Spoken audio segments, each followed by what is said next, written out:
Que a graça e a paz do nosso Senhor Jesus Cristo estejam com todos vós. Amém.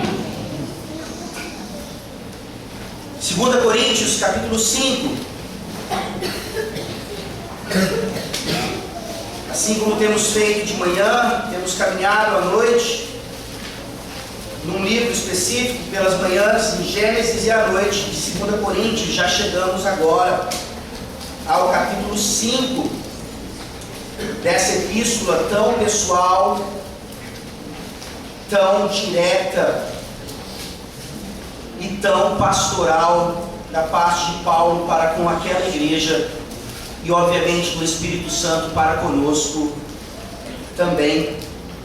2 Coríntios capítulo 5, eu farei a leitura de todo o capítulo até o versículo 21. E o nosso sermão dessa noite será até o capítulo 10. 2 Coríntios capítulo 5, a leitura de todo o capítulo, mas o sermão até o versículo 10. Essa é a palavra da salvação.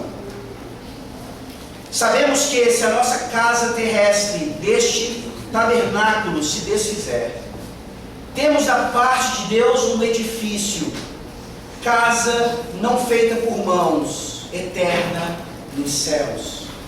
E por isso neste tabernáculo gememos, aspirando por sermos revestidos da nossa habitação celestial, se todavia formos encontrados vestidos e não nus.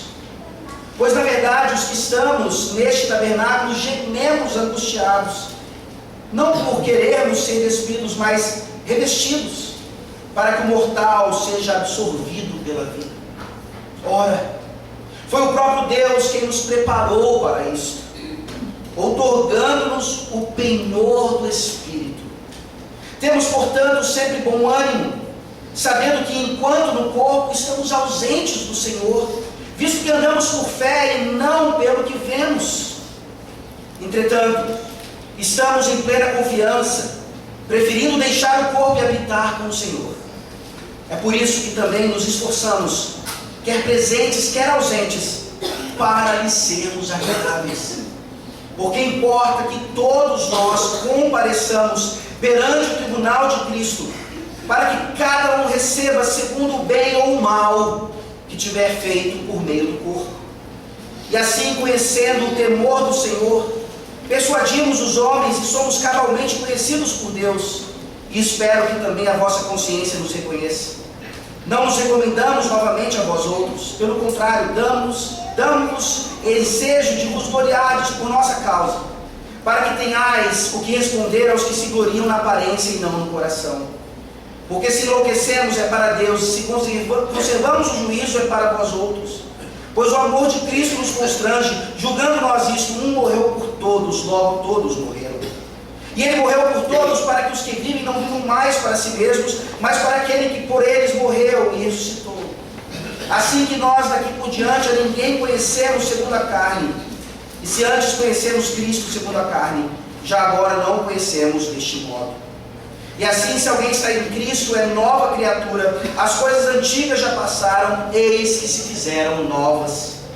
Ora, tudo provém de Deus, que nos reconciliou consigo mesmo, por meio de Cristo, e nos deu o ministério da reconciliação, a saber, que Deus estava em Cristo, reconciliando consigo o mundo, não imputando aos homens as suas transgressões, e nos confiou a palavra da reconciliação.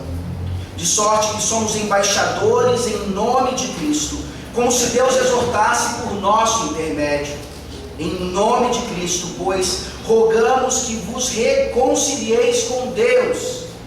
Aquele que não conheceu o pecado, Ele o fez pecado por nós, para que nele fôssemos feitos justiça de Deus.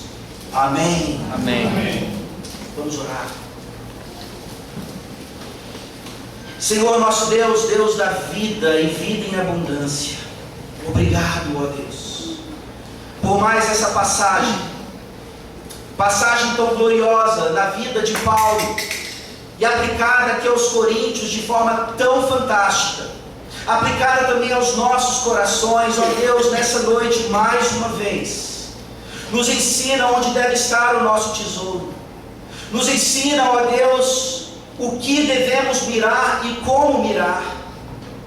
Transforma as nossas motivações, ó Deus, para que possamos de fato andar pelo Espírito e não mais pela carne.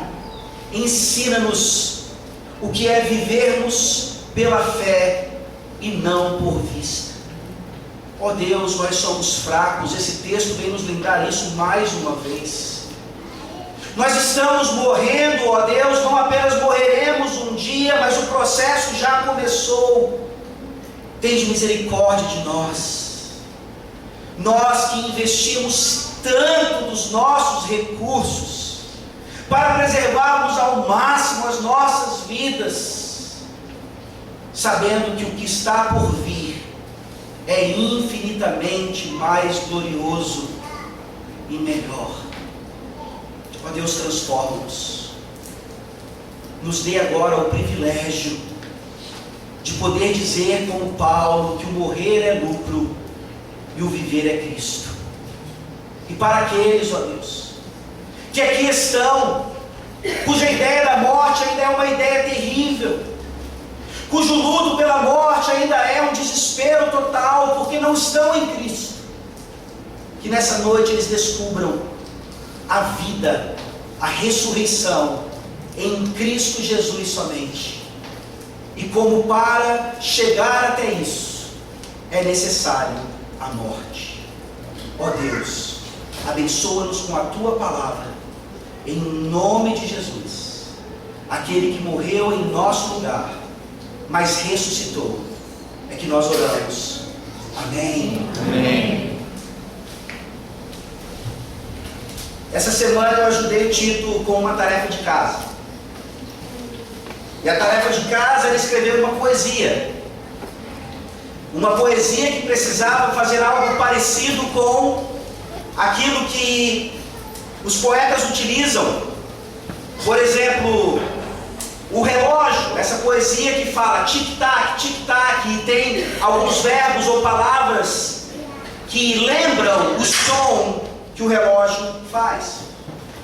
Nós precisávamos então chegar primeiro a um som específico ou um instrumento que fizesse um som para então nos inspirarmos a tal da poesia. E depois de muito pensar, o som que veio à nossa mente foi um som feito pelo Tito constantemente, o som de uma metralhadora. E aí nós juntos fizemos a seguinte poesia, intitulada A Guerra. A guerra é triste, traz a morte. Nas trincheiras, ó pobre sorte.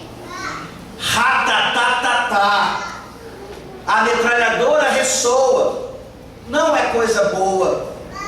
Mais uma criança perde a sua vida. O trem já passou, viagem só de ida. E aí, chegamos à conclusão, terminamos a tarefa. Eu, como pai, feliz da vida por essa obra de arte do meu filho, e ele feliz porque simplesmente agora ele podia mais uma vez jogar no videogame. E aí nós fomos até a Sofia, a nossa primeira leitora, e ali entusiasmados chegamos para ela e pedimos: Sofia, ouça a nossa poesia e diga o que você acha.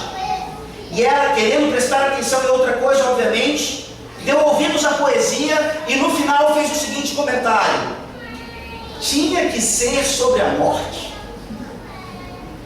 E aí o Tito, com aquele olhar característico que vocês conhecem bem, sem dizer uma só palavra, disse: ela tem toda a razão, pai.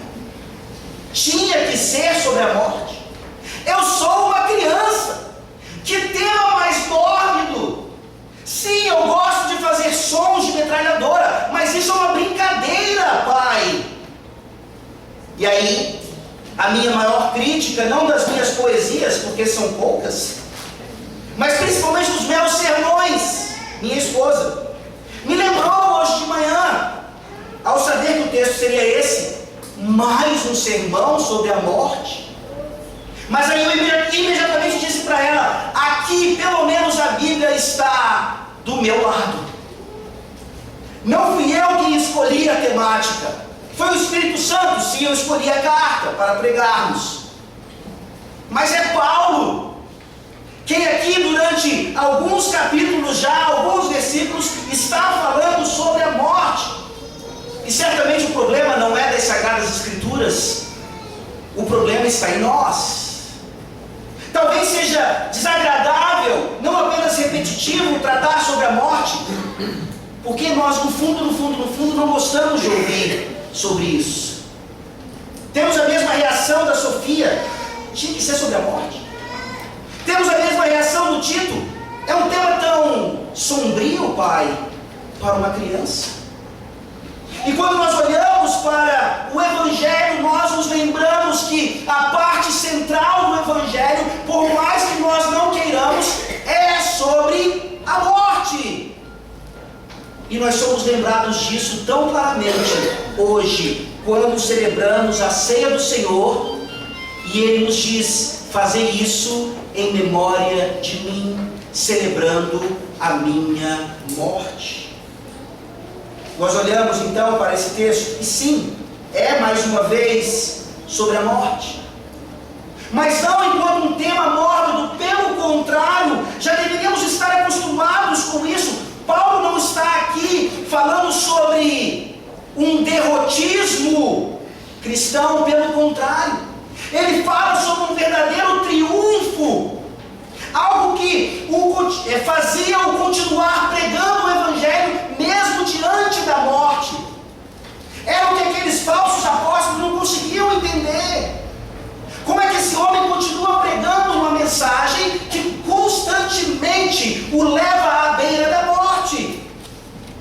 E nós somos lembrados das suas motivações ministeriais nos versículos 13 a 18 do capítulo 4.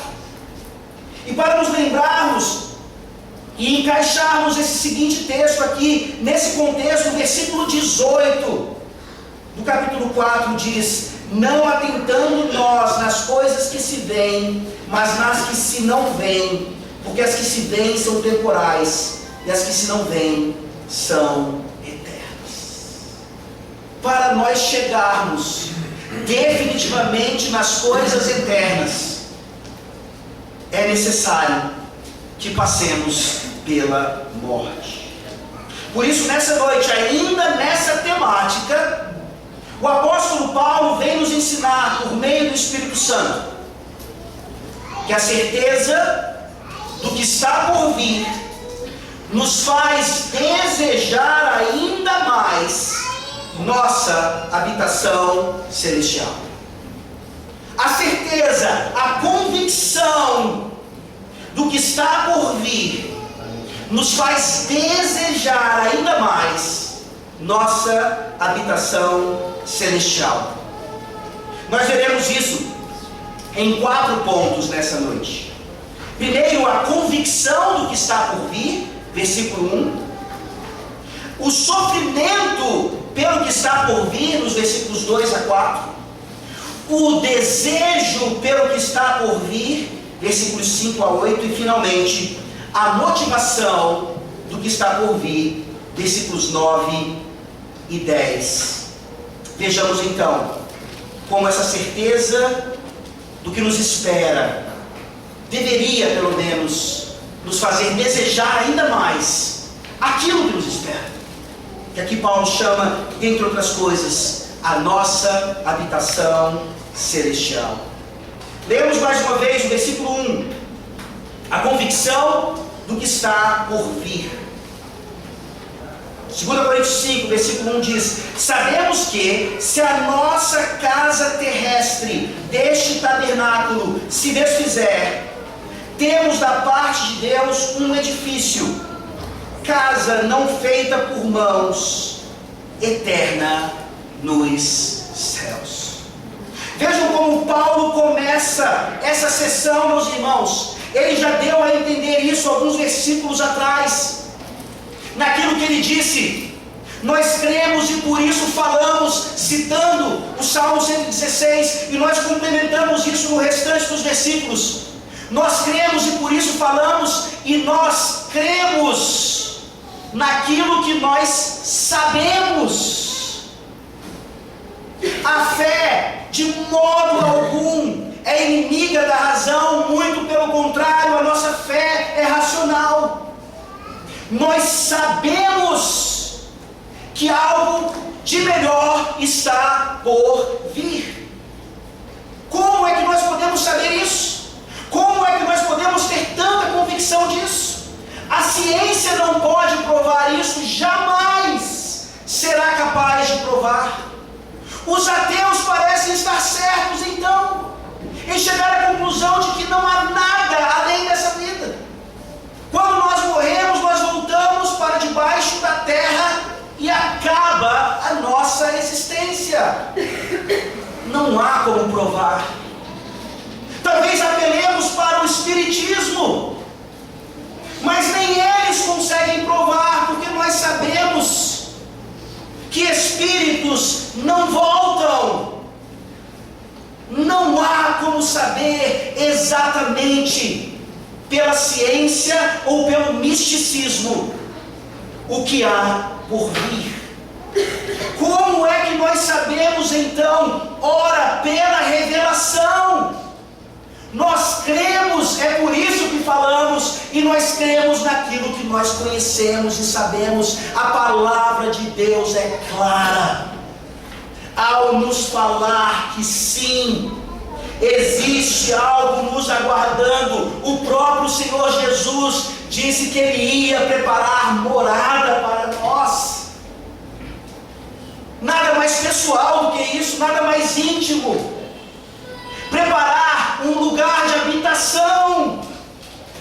E aqui Paulo, então, com essa convicção, ele nos encoraja, ele nos ensina que esse tema da morte não é tão mórbido assim, pelo menos não deveria ser, e que na verdade ele deveria estar mais presente em nossas vidas. Como o pastor Richard Baxter falou e falava e ensinava, o ministro da palavra tem que ser especializado em preparar as suas ovelhas para a morte. Paulo, mais uma vez aqui, nessa convicção que ele tinha, faz uma metáfora fantástica para nos encorajar. Ele diz agora: se a nossa casa terrestre deste tabernáculo se desfizer, temos da parte de Deus um edifício, casa não feita por mãos, eterna nos céus. Ora, essa metáfora flui naturalmente de Paulo, que era um fazedor de tendas. É isso que ele está dizendo. A nossa casa aqui é uma tenda, aqui traduzido como tabernáculo. E ele sabia muito bem que as tendas eram frágeis, assim como nós sabemos hoje o quanto as nossas barracas são frágeis. Basta irmos a um acampamento em que chova muito ou vente muito. Se as nossas barracas não saírem voando, elas provavelmente rasgarão no processo. E nós talvez tenhamos que levantar acampamento um pouco mais rápido do que nós pretendíamos. É isso que Paulo está dizendo aqui, e essa metáfora, na verdade, é uma comparação. E uma outra coisa que talvez estivesse em sua mente, mas que deveria estar em nossa mente, foi o fato de que na semana passada, domingo passado, pela manhã, o Espírito Santo nos deu o privilégio de estudarmos sobre a festa dos tabernáculos. Quando nós nos lembramos que o povo de Israel era chamado para habitar em tendas durante um período do ano, para que eles se lembrassem que eles não tinham chegado ainda em casa. Eles ainda estavam peregrinando. Sim, já estavam na terra prometida. Sim, já tinham o templo do Senhor ali em Jerusalém. Parecia que eles tinham chegado. Parecia que eles tinham se estabelecido. Mas o Senhor Deus os lembrava constantemente: vocês ainda não chegaram. Vocês ainda estão em algo temporário, provisório, mas eu tenho preparado para vocês algo muito mais concreto, real, não feito por mãos humanas, mas eterno. A comparação já seria suficiente entre aquele tabernáculo em que Deus habitava durante o deserto, sendo transformado depois num templo. Mas esse templo também foi destruído e jamais reconstruído, mostrando que Jesus Cristo, de fato, é o nosso templo. E Ele não falha nas suas promessas. Sim, Deus está nos lembrando agora que ninguém consegue viver acampado durante muito tempo. Esse primeiro encorajamento de Paulo nos mostra que nós devemos ter anseio maior por esse edifício. Que sim, é muito bom viver aqui, é muito bom viver em Teresina, é muito bom viver no Piauí, mas é provisório, temporário e incomparavelmente menor em relação àquilo que ainda nos aguarda. Isso lhe motiva.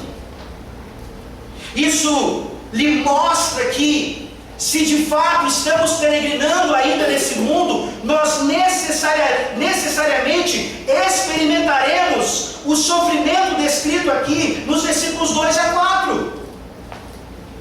Se o primeiro versículo nos mostra essa certeza, essa convicção do que nos aguarda, os versículos 2 e 4 nos mostram o que acontece conosco enquanto não chegamos lá. Leiamos mais uma vez os versículos 2 a 4, o sofrimento pelo que está por vir. E por isso, neste tabernáculo, nesta tenda, gememos, aspirando por sermos revestidos da nossa habitação celestial. Se todavia fomos encontrados vestidos e não nus. Pois na verdade os que estamos neste tabernáculo, nesta tenda, nessa barraca, gememos, angustiados, não por querermos ser despidos, mas revestidos, para que o mortal seja absorvido pela vida. Se o primeiro verbo claramente nos mostra a convicção, porque nós sabemos, agora o verbo enfatizado aqui é o gememos. É sofrimento. E não há problema nenhum nisso. A grande questão é se nós sabemos gemer. A grande questão é se essa ficha já caiu e nós somos um povo do gemido. Nós vimos nessa manhã em Gênesis capítulo 3, por que nós gememos? A morte não era natural, não era para ser assim.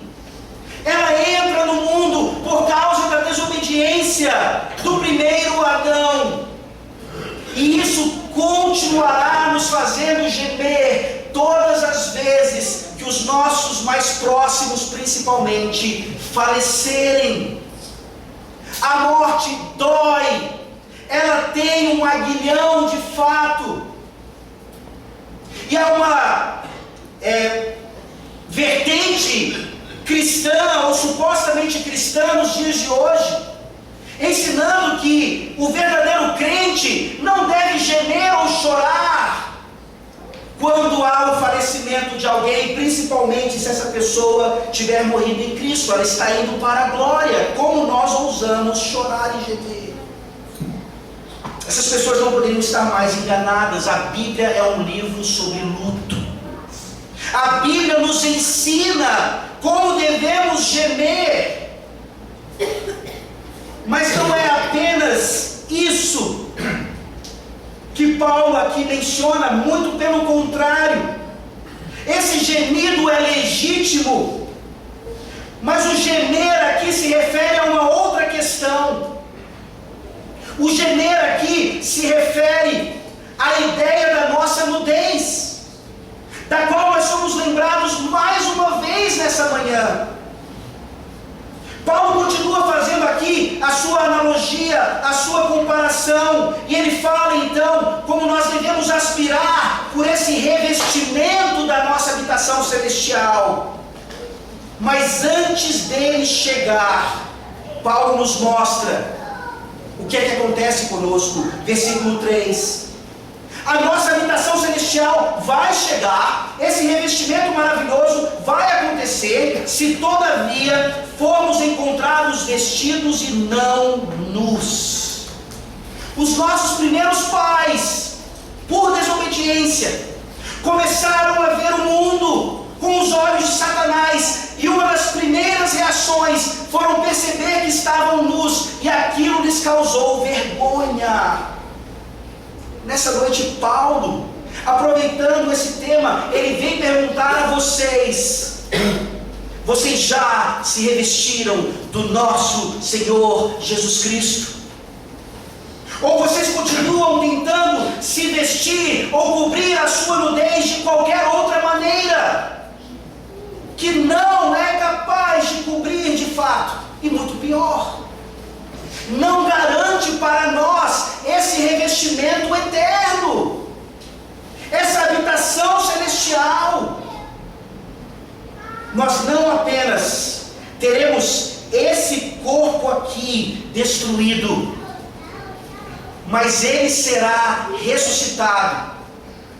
E se não estivermos em Cristo Jesus, ele será ressuscitado para a morte eterna.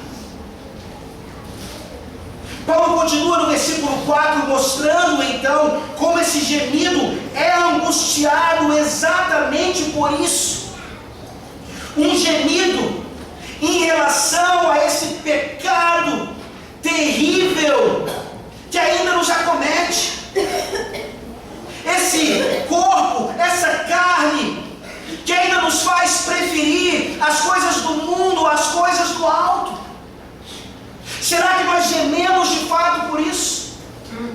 Será que nós não aguentamos mais essa parte da nossa liturgia em que manhã e noite somos lembrados, num silêncio talvez sepulcral, que vários pecados ainda estão na presença santíssima do nosso Deus?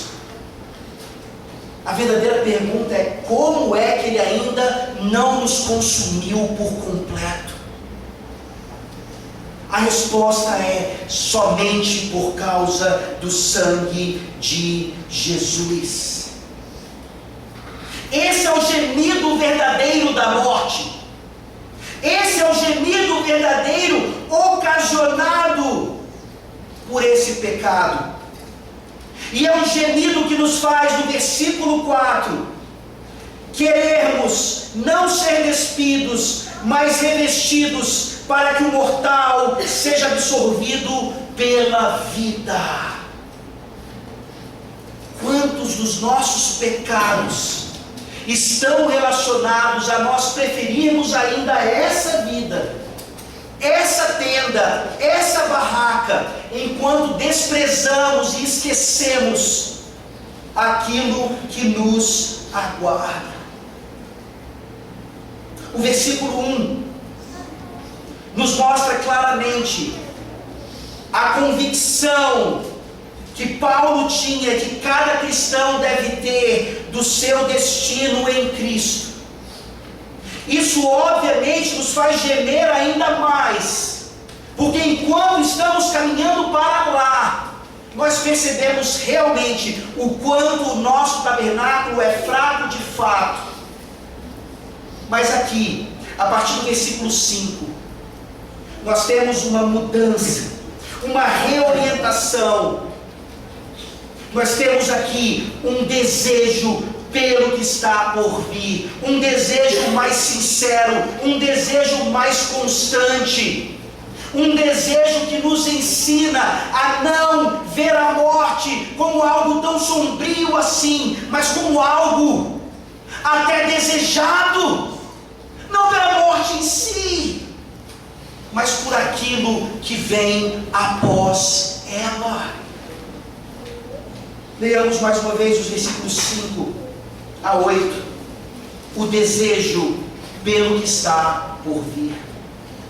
Ora, foi o próprio Deus quem nos preparou para isto, outorgando-nos o penhor do Espírito. Temos, portanto, sempre bom ânimo, sabendo que enquanto no corpo estamos ausentes do Senhor, visto que andamos por fé e não pelo que vemos. Entretanto, estamos em plena confiança, preferindo deixar o corpo e habitar com o Senhor.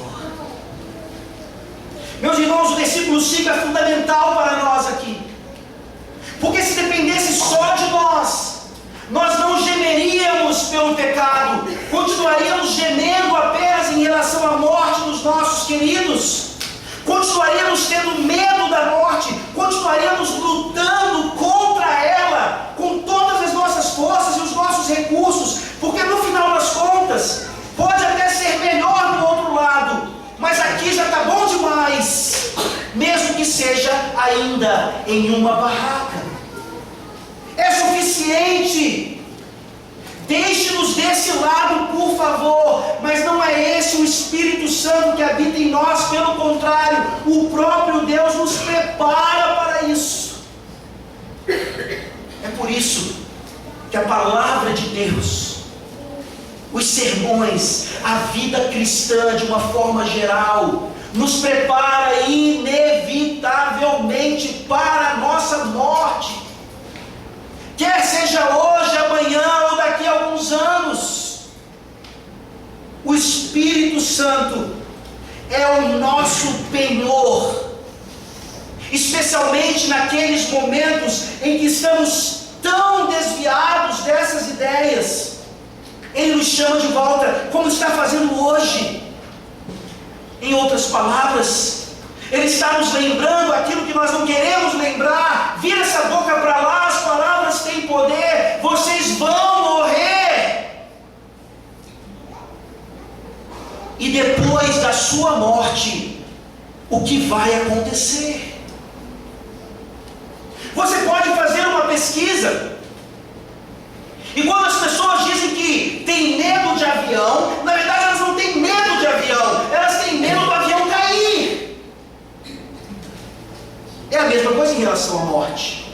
Até ímpios conseguem responder que eles não têm medo da morte, mas eles morrem de medo do que vem depois dela. Será que nós somos preparados de fato, tendo o Espírito Santo como nosso penhor, para encarar a morte de frente e dizer para ela: ó morte, onde está a tua vitória? Se nós sabemos disso, então em vida agora, Paulo aplica aquilo que está no versículo 6, mostrando-nos, vejam, essa ideia do desejo. Ele vai transformando as nossas vidas para de fato entendermos isso. Versículo 6, temos portanto sempre bom ânimo, sabendo que enquanto no corpo estamos ausentes do Senhor. Meus queridos irmãos, o que é que nós fazemos quando nós estamos ausentes das nossas pessoas amadas? O que é que nós fazemos? Quais são nossas atitudes? O que é que nos move? E aqui mais uma vez o Espírito Santo está nos dizendo: enquanto estivermos aqui, enquanto estivermos nessa tenda, nós estamos ausentes do Senhor. Claro que em proporção, Deus está no nosso meio, mas enquanto estivermos no corpo ou em vida, nós ainda não estaremos completamente com Ele. Isso deveria, mais uma vez, não nos fazer querer sair por aí torcendo para que nós morramos logo. A ideia não é essa. Mas a ideia é entender que, por causa do Evangelho, por causa do Reino de Deus, por causa do jubileu que nós vimos hoje de manhã, caso isso aconteça mais rápido do que nós gostaríamos, é para estarmos com o Senhor. Será que isso lhe motiva? Da mesma forma que lhe motiva estar com a sua amada, com o seu amado, pois Ele é o nosso amado, e Ele está lá nos aguardando, e Ele está lá nos chamando. E enquanto isso não acontece, o versículo 7 é bem claro: visto que andamos por fé e não pelo que vemos. Nós não somos tão apaixonados assim pelo Senhor Jesus Cristo, preferindo estar com Ele, porque no fundo nós não o temos visto. Talvez nós nunca o tenhamos visto, como muitos heróis da fé ao longo da história viram, não apenas ouviram, mas experimentaram. E nessa noite, meus irmãos, sim, a fé vem pelo ouvir, mas esse Jesus Cristo, nos aguardando lá nos céus, Ele está presente conosco de uma forma ainda mais especial, no sacramento da ceia do Senhor. E quando nós olhamos para o vinho, quando nós olhamos para o pão, nós precisamos ver Cristo e dizer em nossos corações, honestamente, pelo Espírito Santo: ó Deus, que no próximo dia do Senhor nós estejamos nas bodas do Cordeiro. Essa é a implicação de andar por fé e não pelo que vemos. Não é simplesmente obedecermos ao Senhor, ainda cegos em relação a algumas coisas, ou ignorantemente. Não, o texto está falando o tempo inteiro que nós sabemos, nós conhecemos, foi revelado a nós. Não é uma fé ignorante, não é um salto no escuro, pelo contrário, é algo que vai além da ciência ou de um misticismo falso, como nós já vimos, mas é algo que nós de fato vemos com os nossos olhos espirituais. E aqui eu me lembrei da Fanny Crosby, aquela mulher famosa, escritora, autora aqui de vários hinos, do nosso hinário inclusive, de como ela disse certa vez que, se ela pudesse, ela teria nascido cega. E alguém acha que estranho, como assim? Como é que você pode desejar querer ter nascido cega? Há tantas limitações nisso. E ela diz: de fato, a cegueira é algo terrível. A cegueira é algo que nos causa descontentamento em relação a tantas coisas, mas ela preferia ter nascido cega, para que a primeira coisa que ela visse, uma vez que ela tivesse os seus olhos restaurados na glória, fosse o Senhor Jesus Cristo. Uau! Como é que nós queremos sair daqui e não desejarmos que isso aconteça logo? Como é que eu penso mais naquilo que vai acontecer amanhã, no meu trabalho, na minha escola, no meu casamento, na minha família, coisas maravilhosas, mas incomparavelmente menores do que nós vermos o Senhor Jesus Cristo com os nossos próprios olhos. Essa é a conclusão do versículo 8. Esse é o desejo que o Espírito Santo coloca em nossos corações, ou pelo menos deveria colocar. Versículo 8: entretanto estamos em plena confiança, preferindo deixar o corpo e habitar com o Senhor.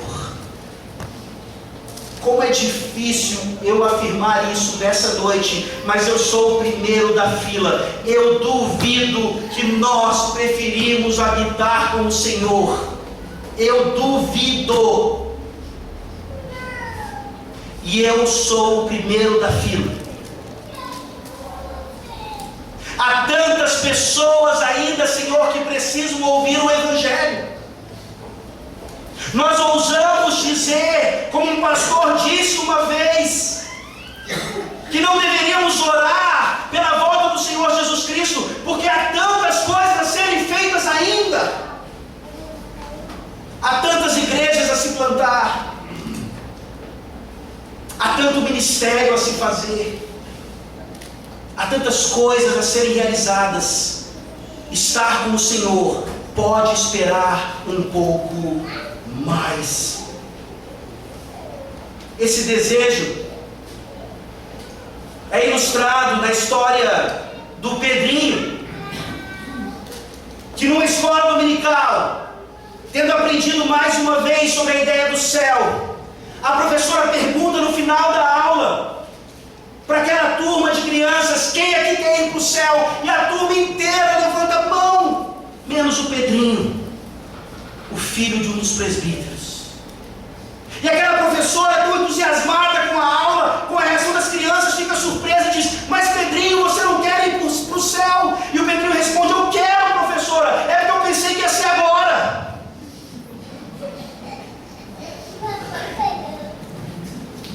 E nós rimos para não chorar, porque nós somos o Pedrinho. Nós queremos ir para o céu, mas depois do casamento, depois do nosso filho, depois da casa própria, depois da formatura, depois, não agora. E é por isso exatamente que nós não experimentamos o cristianismo que Paulo experimentou, e que tantos outros, que conviviam muito mais com a ideia de morte, de perseguição, porque ao viver como povo do jubileu, como vimos nessa manhã, o Senhor Jesus Cristo sendo o nosso mestre, falando sobre aquela graça maravilhosa, um evangelho claro, a partir de Isaías, a reação do povo foi levá-lo a um penhasco para que ele fosse morto. Meus irmãos, talvez nós achemos que 2 Coríntios está falando demais sobre morte, porque nós não sabemos o que é um cristianismo autêntico. E quando experimentamos um cristianismo autêntico, inevitavelmente nós seremos odiados, como o nosso Senhor Jesus Cristo foi odiado. O cristianismo autêntico está aqui nos versículos 9 e 10. Justamente a motivação do que está por vir. Eu tenho plena convicção, eu sei responder as perguntas exatas do que vai acontecer depois. Sim, a Bíblia não fala em tantos detalhes, mas ela fala o suficiente para que eu possa gemer em relação à morte, em relação a essa caminhada terrível, cheia de pecado, mas transformando meu coração, me fazendo desejar ainda mais estar com o Senhor. Isso muda por completo a minha vida inteira. Isso me motiva. Versículos 9 e 10. Vejam aqui as duas motivações tão claras, uma positiva e outra um tanto negativa. É por isso que também nos esforçamos, versículo 9, quer presentes, quer ausentes, para lhe sermos agradáveis. Porque importa que todos nós compareçamos perante o tribunal de Cristo, para que cada um receba segundo o bem ou o mal que tiver feito por meio do corpo. A motivação positiva no versículo 9, uma vez que nós compreendemos claramente isso, o que Deus já fez por nós, o que Ele tem reservado para nós, isso obviamente nos faz viver aqui, deixando tudo de lado e preferindo só agradá-lo, vencendo o pecado na nossa luta contra ele e buscando falar como salmista: como eu amo a tua lei. Deixando de lado um falso cristianismo e vivendo sim um cristianismo autêntico e genuíno, que provavelmente vai me levar à morte, quer presentes ou ausentes. Nós nos esforçamos, como um cachorro que adora o seu dono e faz tudo para lhe agradar, talvez com a motivação de um simples biscoito. Essa não é a nossa motivação. A nossa motivação é muito maior, muito mais do que um biscoito. uma morada gloriosa na presença do Senhor. O versículo 9 é a motivação positiva, mais do que suficiente para pessoas que entendem o quanto nós devemos a Ele e que é prazeroso sermos-lhe agradáveis. Mas nós não somos assim. Isso fica óbvio em nossas vidas. Por isso precisamos então da motivação negativa. Nós precisamos da tal da cobrança. É como fazendo um curso em faculdade ou em qualquer outro ambiente. Começamos o curso perguntando assim: professor, professora, vai ter prova final? Se a professora disser não, nossas motivações se acabam ali. É festa geral. Porque a didática ainda não atingiu todos os professores, mostrando que isso é a verdadeira pedagogia. Sem prova, sem exame. Isso mostra o quanto nós somos pecadores. Fazemos as coisas muitas vezes somente quando somos cobrados. E essa é a cobrança do Senhor, aqui no versículo 10, aquilo que nós chamamos na teologia de juízo final. Mais terrível do que qualquer prova final, mais terrível do que qualquer exame. O momento em que estaremos perante o Senhor Jesus Cristo, sim, vendo, glorificado, maravilhoso, mas onde Ele vai nos julgar naquele tribunal, para que cada um receba segundo o bem ou o mal que tiver feito por meio do corpo. Uau! Todos nós aqui, todos compareceremos diante desse tribunal. Não há exceção. E você pode estar pensando: mas pastor, eu achei que a salvação era pela graça. Eu achei que eu já estava garantido. Se Deus for olhar o meu boletim, e pior ainda, se Ele for mostrar esse boletim para todos que estiverem ali, eu não vou me aguentar de vergonha. Mas está aqui o Evangelho, meus queridos irmãos, por isso essa temática em torno de Paulo. Sim, o nosso boletim nos reprova. Nós não conseguimos atingir a média, mas Cristo atingiu muito mais do que a média. Ele passa no exame. E sabe o que Ele nos faz? Desde que Adão e Eva se envergonharam com a sua nudez, Ele nos cobre, Ele nos reveste. Nada mais, nada menos do que com a sua justiça perfeita, gloriosa. É aquela famosa troca. Nós entramos com o pecado e com um boletim cheio de notas vermelhas, e Ele entra com a sua justiça perfeita e um boletim dizendo: servo bom e fiel em todas as coisas. É assim que nós seremos julgados naquele grande dia. É por isso que eu preciso chamar a sua atenção aqui. Você que ainda não está em Cristo, você que só confia em alguma coisa que até hoje lhe motivou a fazer tudo, para o bem ou para o mal, nada do que você possa fazer, com toda a boa intenção do mundo, vai lhe dar uma aprovação nesse tribunal. Não!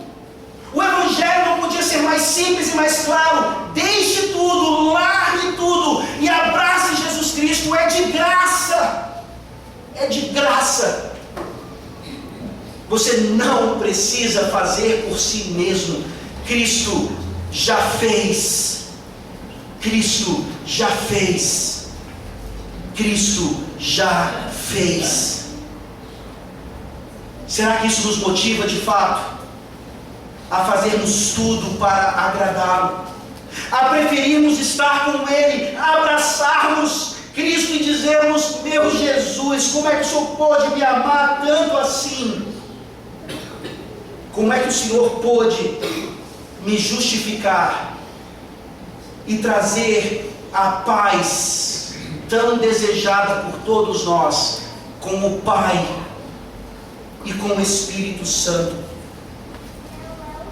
Existem vários trocadilhos para falar sobre a morte, alguns de muito mau gosto, mas nenhum que se encaixa melhor com essa realidade: partir dessa para melhor. Nós falamos isso da boca para fora, porque nós não queremos partir dessa para melhor. Mesmo nós estamos em Cristo Jesus.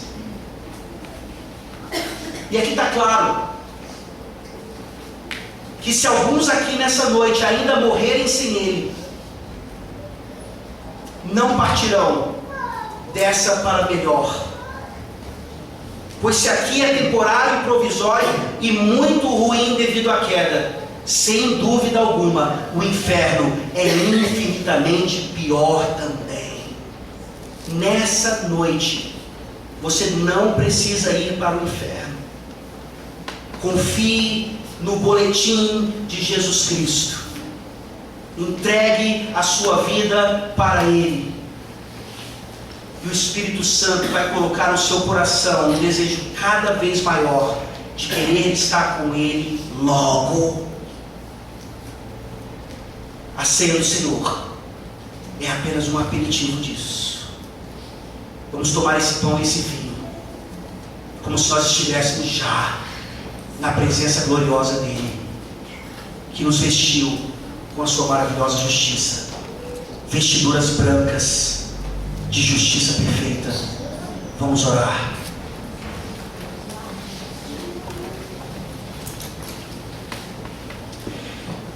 Ó Deus, obrigado porque o Evangelho nunca fica antigo ou repetitivo ou fora de moda. Obrigado, ó Deus, porque nessa noite, sem dúvida alguma, descrentes precisavam ouvir essa mensagem e saber o que significa morrer com esperança somente em Cristo Jesus. Mas possivelmente, ó Deus, quem mais precisou ouvir essa mensagem nessa noite foram os cristãos regenerados, nascidos de novo, mas que no fundo ainda não desejam estar com o Senhor. Isso não faz o menor sentido. Senhor Deus Todo-Poderoso, até quando seremos como cachorros, querendo agradar o Senhor, pensando que a nossa maior recompensa é um prato de comida ou um biscoito canino, quando na verdade agradar o Senhor significa que o Espírito Santo já habita em nós e Ele é o nosso penhor, a nossa garantia da nossa morada eterna, mansão, edifício erigido não por mãos humanas, mas pelo próprio Senhor. Ó Deus, ajuda-nos a preferir estar com o Senhor do que estar aqui e agora. Tende misericórdia de nós, em nome de Jesus. Amém. Amém.